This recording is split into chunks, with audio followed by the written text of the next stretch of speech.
Well, hello everyone, and welcome back to Cooking with Suzanne.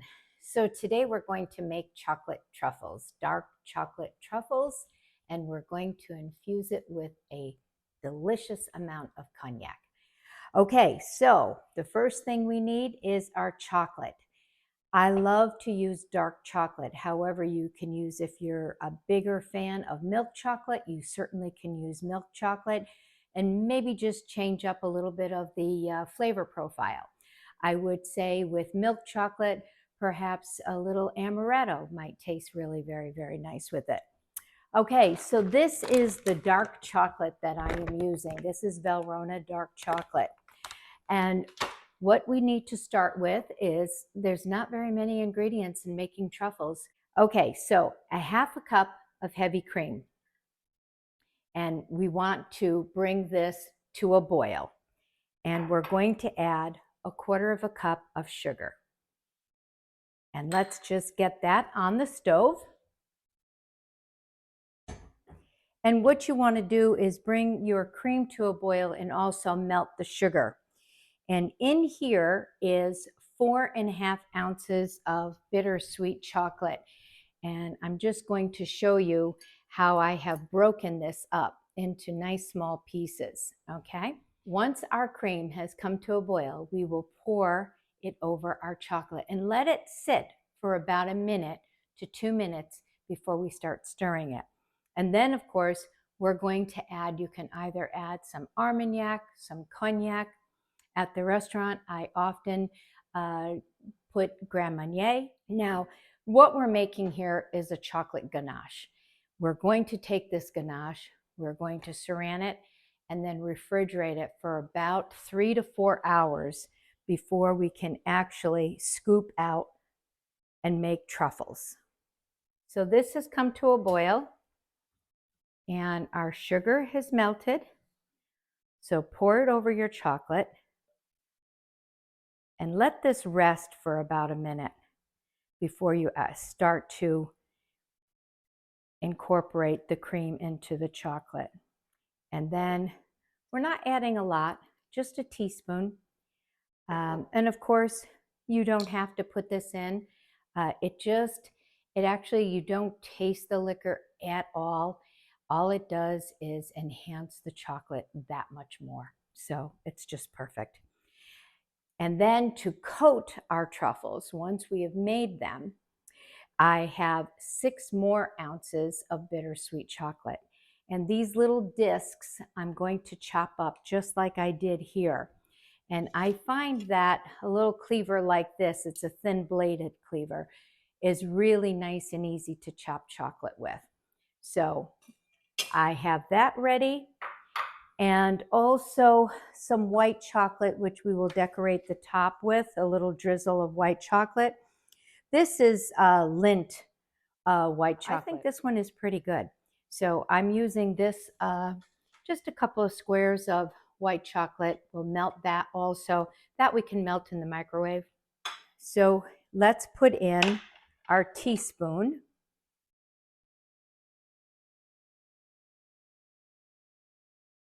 of cognac. And what I usually do is just take my rubber spatula and I start in the center, and you can actually see the chocolate starting to come together. In the center, it's getting darker and darker and darker.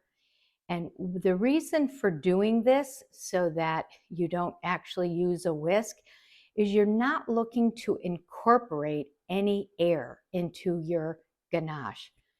Okay, can you see that? There it is. Looks beautiful, doesn't it? Okay, just take your rubber spatula and go around. It is smooth as silk.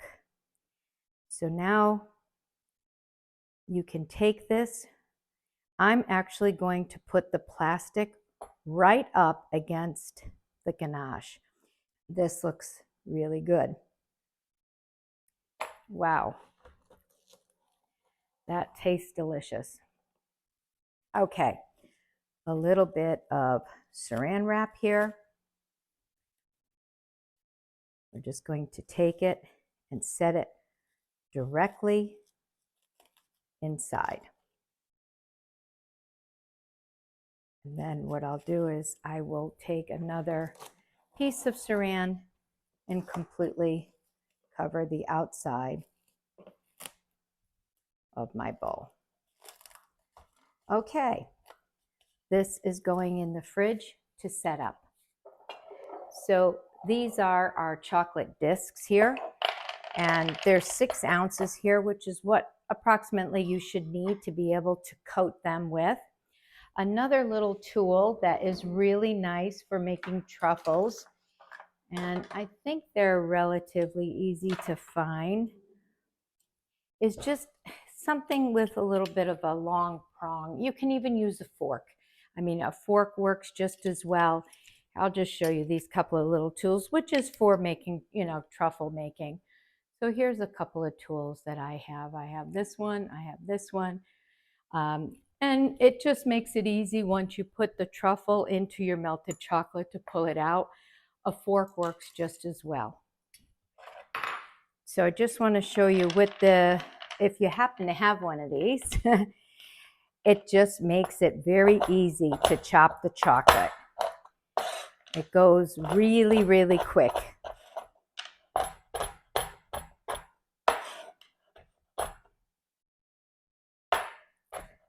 Okay,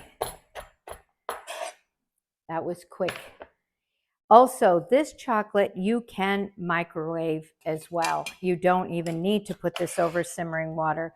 What you want to do is you have to stay at your microwave and watch it and stir it every 30 seconds because you don't want your chocolate to burn and you need to keep an eye on it. So what I suggest is every 30 seconds, go in, give it a stir, and put it back in. You don't need to cover it. You can just put it in like this.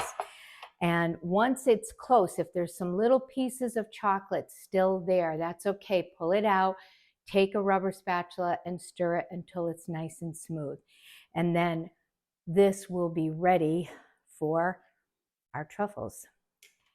And the same with the white chocolate. I'll clean my board.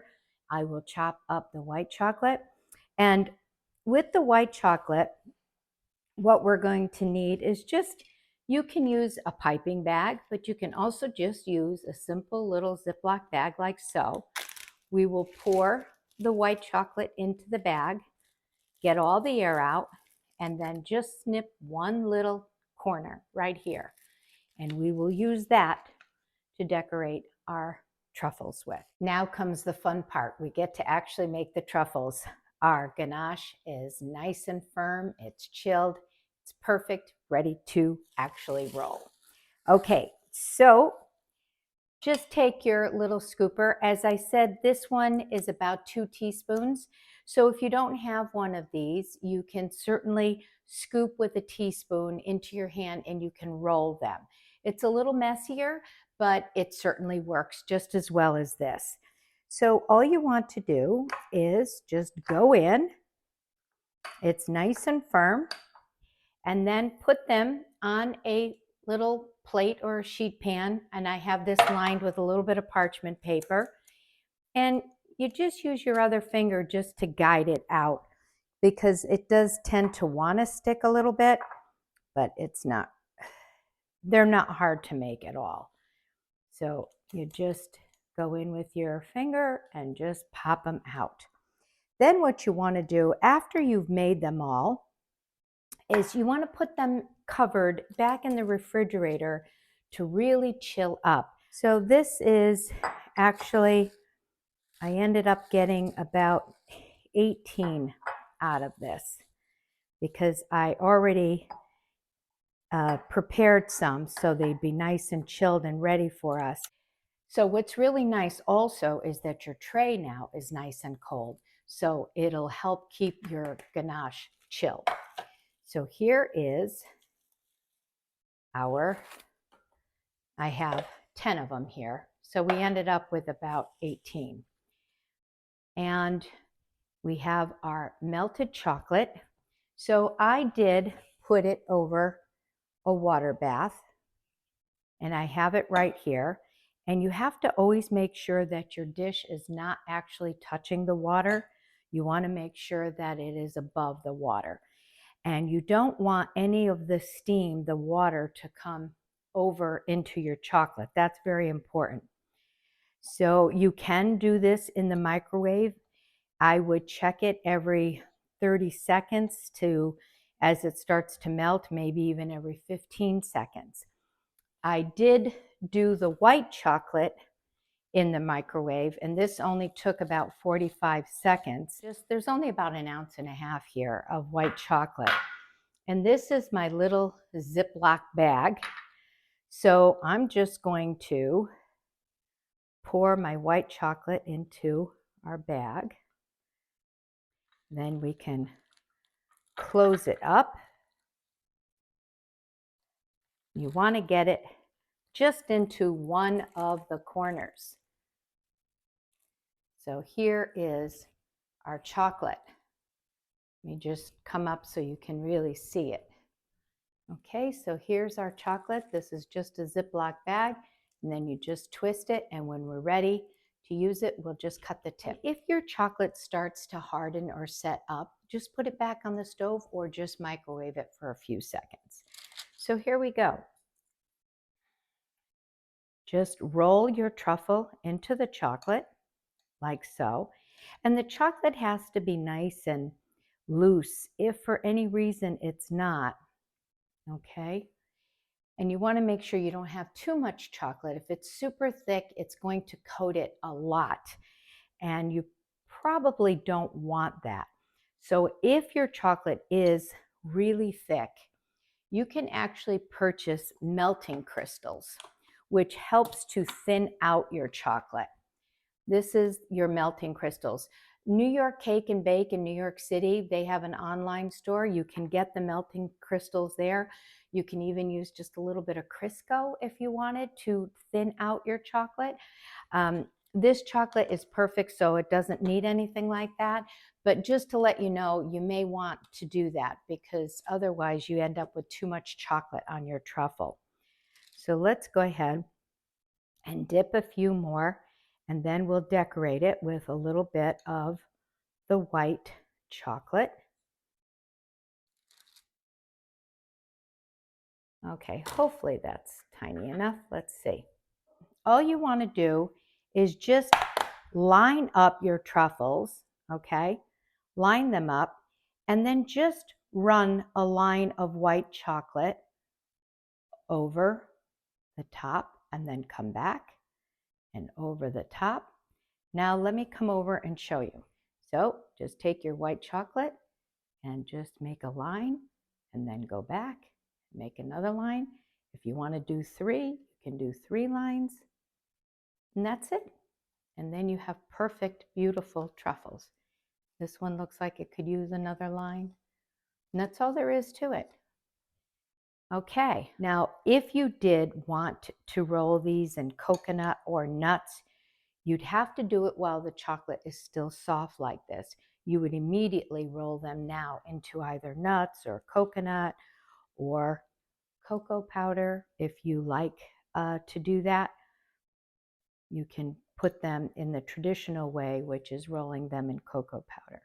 Okay, so here's our chocolate once again. And all you do is just run your chocolate straight across and back. And the faster you go, the nicer they come out. This is a wonderful little treat to have after dinner. It's just one bite, which is really, really nice. How beautiful that looks. These are so that you can actually see these little, oh, well, hello. A visitor. Here's our little looks. Look who's coming for a truffle. Right. Well, I was just thinking, I was out in the yard. Yeah. Gardening. Uh-huh. Right? Being a part of nature. You get a strong sense out there, right? Yeah. And it reminded me of the almond cluster. The almond cluster. Being very close to nature. Yeah. Being close to my heart. So what are you going to help yourself? Would you like a cluster or would you like a truffle? And what is this? Lavender. From? Tell everybody, you got to get back there. They From- can't see your head. From the garden. Yes, it is. Yep. I love lavender. I hope you can Absolutely. smell that, ladies and gentlemen. Oh, that is beautiful. Yes. Beautiful. Well, here, have a cluster. You have your New Orleans shirt on? There you go. Yeah, Purple and gold. exactly. Yeah. There. We'll put that right there. Mmm. Pretty good? Maravilloso. Oh, there you go. Maravilloso. Cheers. Well, as Mr. Rogers would say, thanks for stopping by, Bob. Mr. Green. Remember Mr. Green? Yeah, I remember him too. Yeah. Okay, everyone. Thanks so much. Here's to a wonderful treat to enjoy over the weekend. I hope you get a chance to make them. Just one more quick idea. If you have any leftover ganache and leftover white chocolate, here's what you can do. I love hot chocolate, and I know that this is not exactly hot chocolate weather, but however, if you have a nice cool night, why not treat yourself to some hot chocolate? So all I did was put the leftover ganache in a pot with some cold milk, put it on low, and just whisked it up, and it's ready. So just take a nice big mug, fill it with this delicious hot chocolate.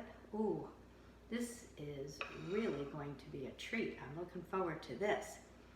A good friend of mine just sent me a new book to read, so this will be perfect. I'll sit down, start the book, and enjoy the hot chocolate. Then I whipped up a little bit of heavy cream and folded in the rest of the white chocolate into the whipped cream. It tastes very good. So just take a nice big mound of whipped cream, put it right in to your hot chocolate, and then of course you can always top it off with a tiny bit of good cocoa right over the top. And I have myself one truffle, and check out this hot chocolate. Here we go. I'm ready. This looks so good. Cheers, everyone. Look forward to seeing you again soon. Bye now. Oh, is that good? Take care.